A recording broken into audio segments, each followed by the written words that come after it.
think drag is a very wide spectrum. Drag is the quintessential queer art form. Drag is very much not for sissies.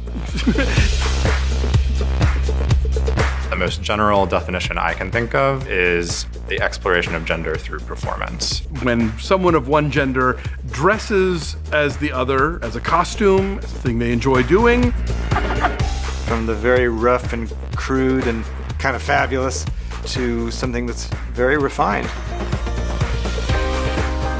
I think there's some sort of idea of a fantastical change to your persona. You see some of these people taking on this whole new character. It can be completely different to what they are in real life. We all walk through the world trying to figure out who we are and how to be accepted. And so we're all doing a bit of performance in one way or another. Drag is something each of us do every single day. The idea of altering your mindset about how you look and how you are. Whether it's putting on a suit and tie to go to the office, whether it's putting on a uniform, whether it's presenting a face to the world that doesn't necessarily reflect how you feel on the inside. That's all drag.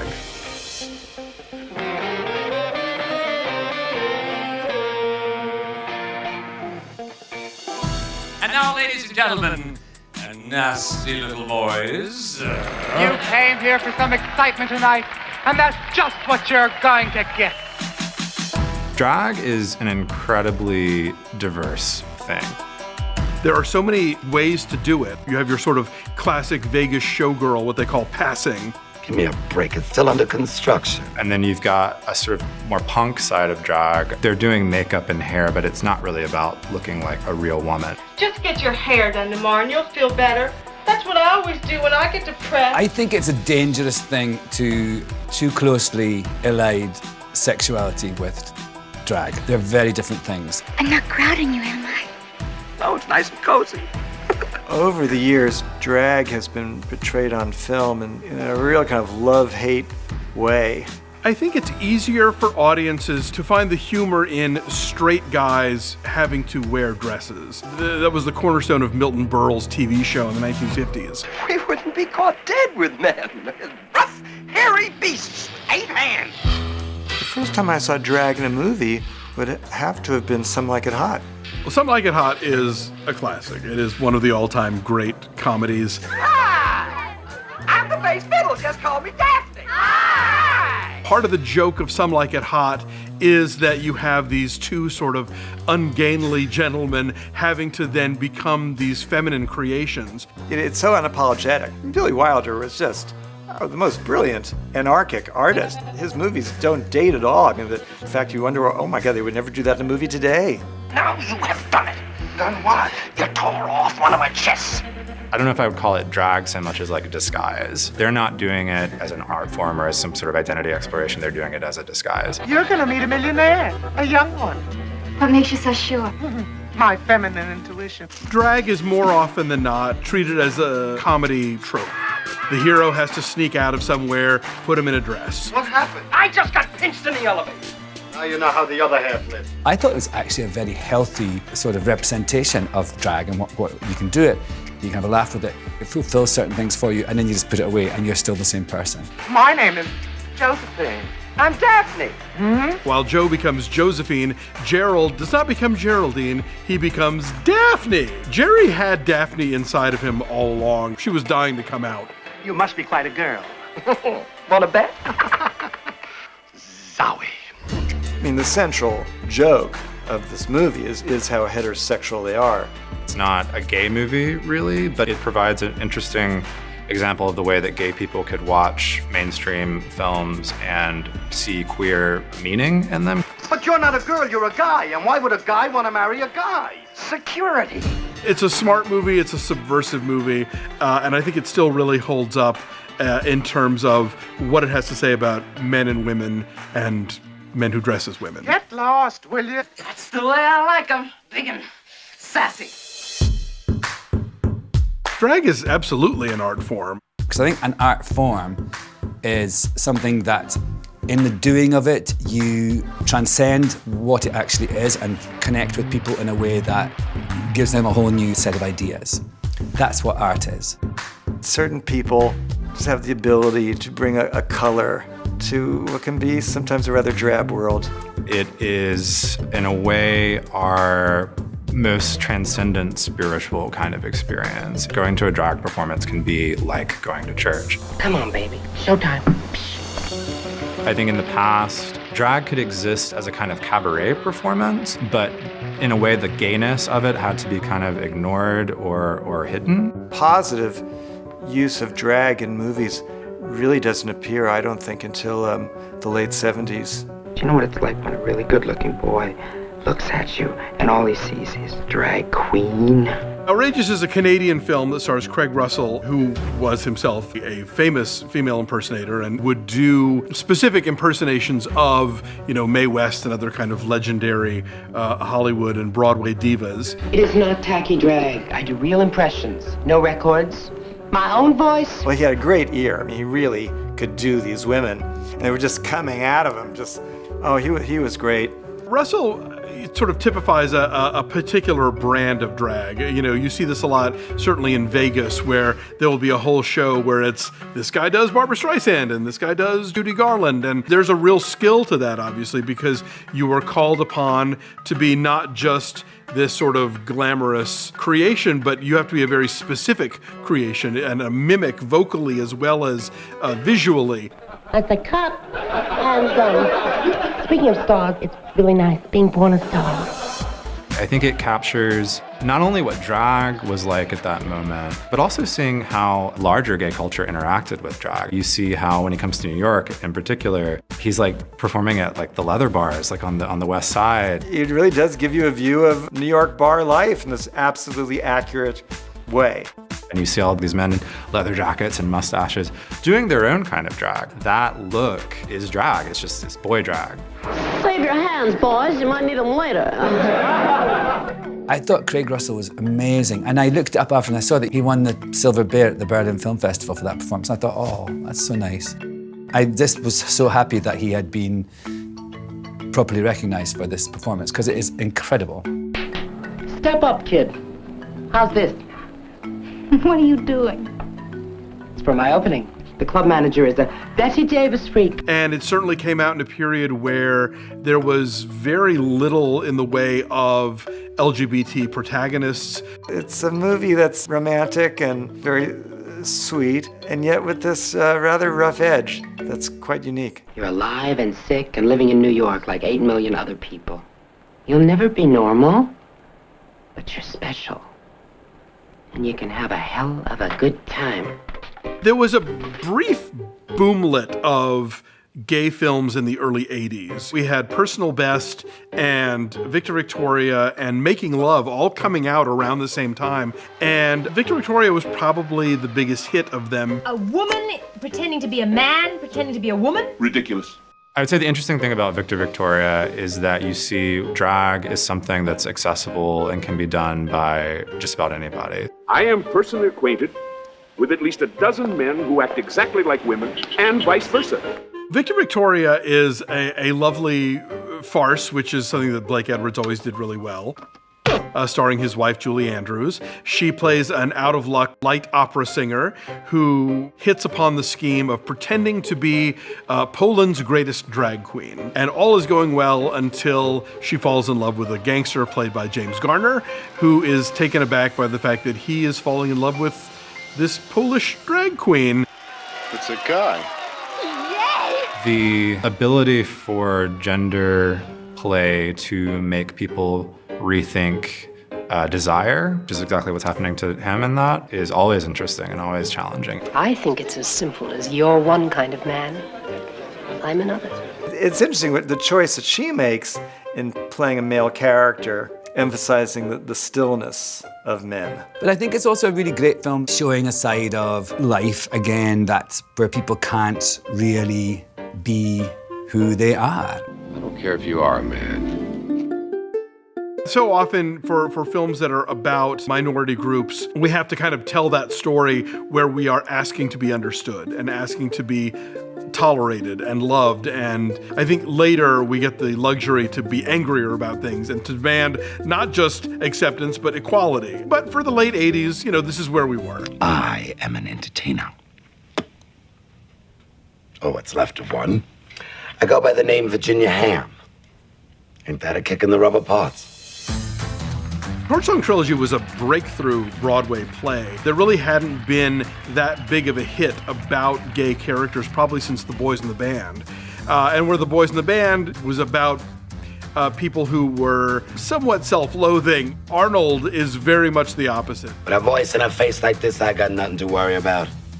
I can always drive a cab. I mean, I believe this was the first movie where the protagonist was an androgynous gay man, and it was all seen from his point of view. He's the hero of his own life. He is defiant in his quest for love, for respect and understanding, for parenthood, for all the things that Arnold believes in and wants. He will fight for, he will get.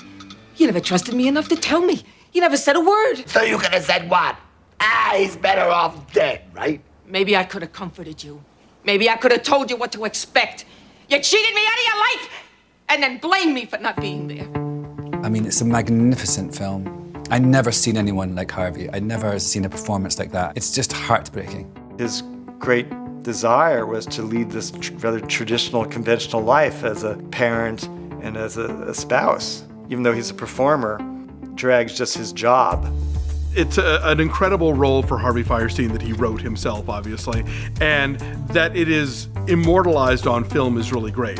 I just think it's amazing when someone can take their life and put it into a play like this. It's like sort of these snapshots of a time, of a kind of a terrible time in American gay LGBT life. Ed tells me you're a transsexual? Transvestite.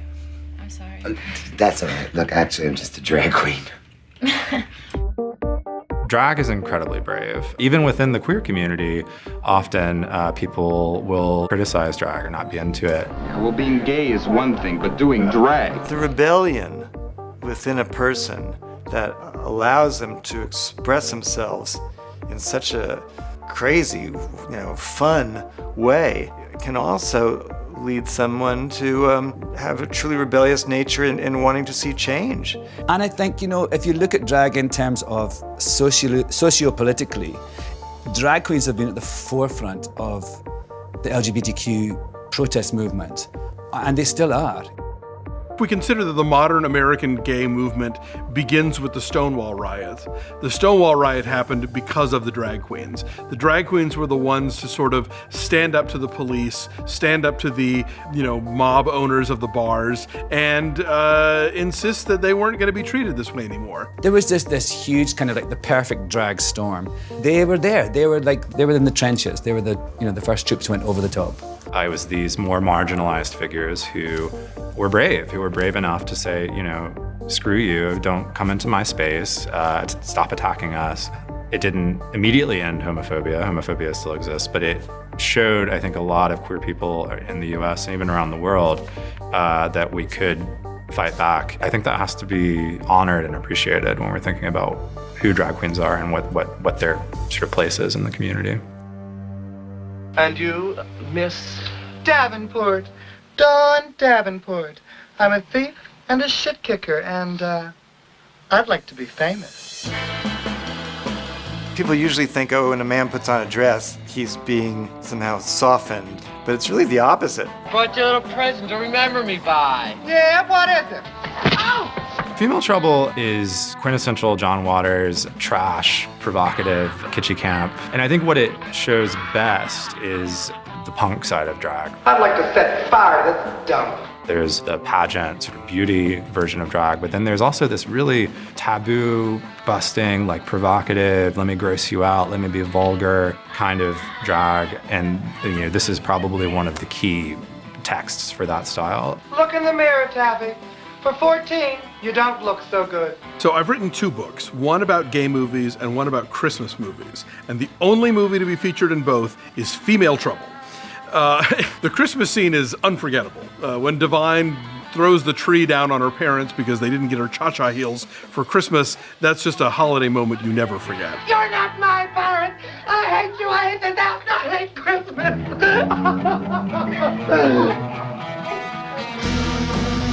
Divine plays Dawn Davenport and eventually not only becomes a petty criminal, but becomes a crime model. And the idea that crime makes her more beautiful. I love crime too, especially the excitement of getting away with it. After she is scarred in the face with acid, that even that makes her more beautiful. Your face for the world to see. Breathtakingly beautiful. And it all participates in Waters' sort of flipping of values. So ugly is beautiful, crime is beautiful, being straight is bad. If they're smart, they're queer. And if they're stupid, they're straight. Right, Ernie? I'm fascinated by Divine because her legacy is so intense and strong and famous. I mean, I see all over the place her image, all over the world. Look at you. You're a freak. Oh, God, what's happened to your hair? Haven't you ever heard of style tapping? Divine was punk rock before there was punk rock, and definitely was the punk rock of drag. Waters talks about the fact that, in Baltimore, the other drag queens didn't know what to make of Divine because they were very much trying to be pretty and trying to be showgirls, and Divine was doing this sort of unhinged Elizabeth Taylor thing with, crazy hair and, shaving the sides of her head and big, elaborate, crazy eye makeup, and really forever changed what fit into the parameters of what we think about as drag. Can't you stupid people see? I'm a huge star. I think most queens would tell you that putting the wig on is the moment that this personality or this identity emerges. The wig is often the thing that really transforms you into this other character. Another way it's meaningful, though, is that, to me, the symbol of pulling the wig down and being like, all right, here I go again, I'm gonna go back out and live my life, is really powerful and relatable. I think Hedwig and the Angry Inch is the most interesting inclusion here because Hedwig is doing drag, but I don't know what that person would identify as. Yeah, it took a character assassination piece like this to make you finally pay attention. But now you're interested, huh? Some people would read Hedwig as trans. Some people would say something like genderqueer. But it's also about duality and about the platonic ideal and rock music. And so there's a lot going on here.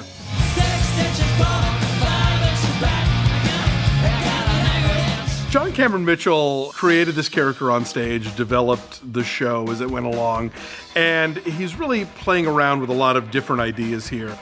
I saw it in the theater, but I have to say, I think it actually is more successful as a film. John Cameron Mitchell, he's a wonderful filmmaker. So clever and interesting the way he's able to, using film, he's able to weave images of Hedwig's earlier life throughout it. Hedwig is allowed to present in a way that is more about rock and roll than necessarily male or female. Tommy, can you hear me? I suppose I think of this, the whole ethos of the show of we're all just trying to scrabble through. And it's good to have dreams, but it's also good to know that your dreams might not happen. The last time I saw you, we just split in two. You was looking at me, I was looking at you. Hedwig is very in between, all kinds of things. Gender is a question. How she relates to men is a question. How she relates to music and her art is a question. I believe he uses the whole notion of transgender as an analogy for any kind of duality that exists in human nature. And so I think that invites the audience to relate to her in all kinds of ways. And I think that's why it's such a powerful story. When we look at LGBTQ cinema, all of those letters mean something. And I think that drag performers have played such an important role in our history. If I were a girl, and I am, I'd watch my step. They have been instrumental in making change. They have brought audiences in that might otherwise never see anything that's remotely queer. They challenge our expectations about the meaning of gender and the meaning of masculinity and femininity. Fantastic. This block of films really shows us the breadth of kind of the drag experience in film. There are easier things in this life than being a drag queen. They show us these lives that are so alien to ours, perhaps. Yet, they're just really the same. What makes all art great is they have an everyman and we can all relate to them. And we can all see our own lives, like a mirror held up to nature. Drag queens are essential, and I think these movies tell some of the best drag stories that are out there.